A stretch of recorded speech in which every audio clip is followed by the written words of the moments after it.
In the last video, I showed you how to implement some tools for developers, so you can debug your game, so you can test it, play around with, and etc.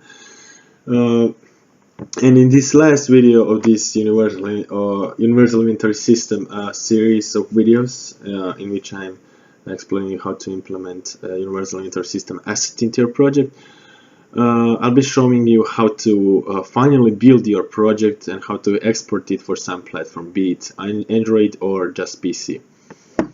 So just to make sure that everything is in our database, all the items, because databases are a key part of our system, it must get exported along with all the other assets.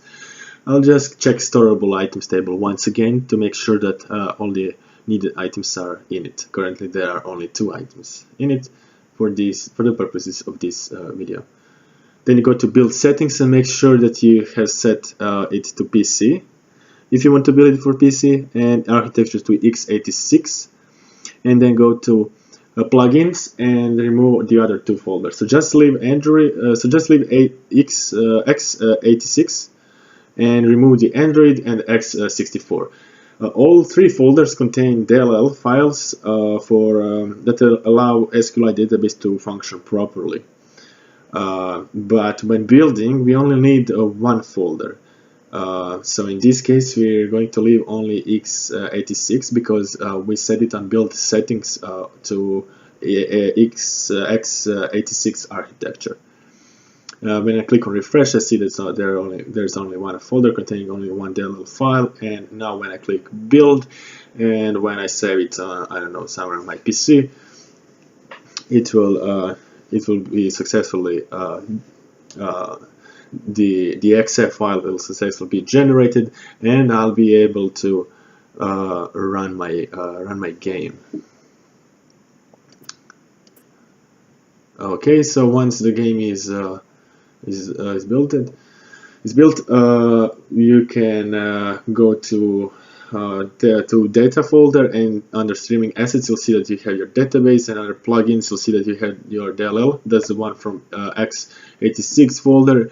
And if you run your test build exe file, you'll see that everything works fine. So you can collect items, I don't know, equip them, and etc.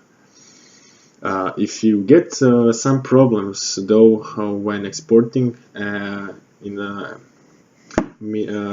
where the most common issue is with the database that gets stored locally somewhere on C disk, then just go to your debug file and copy paste into your Windows Explorer that same path where it says that the DB file is stored, and delete it, and then just run the game again, and you won't have any problems. Because the problem is, once you export the game, it saves automatically the SQLite on that c/document/user, I don't know, path.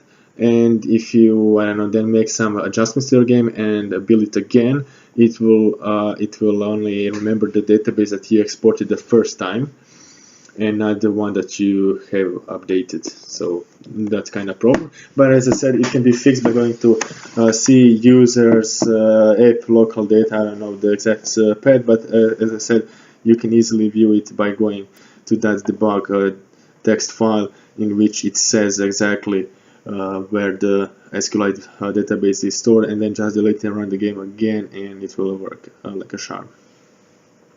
That's why it's always a good thing to first debug everything and then just build it, so you don't have to do things twice or 3 times or etc. Then just debug everything, test your game, and then push it to production. Well, that's it for this Universal Inventory series. I hope you like it, and see you next time.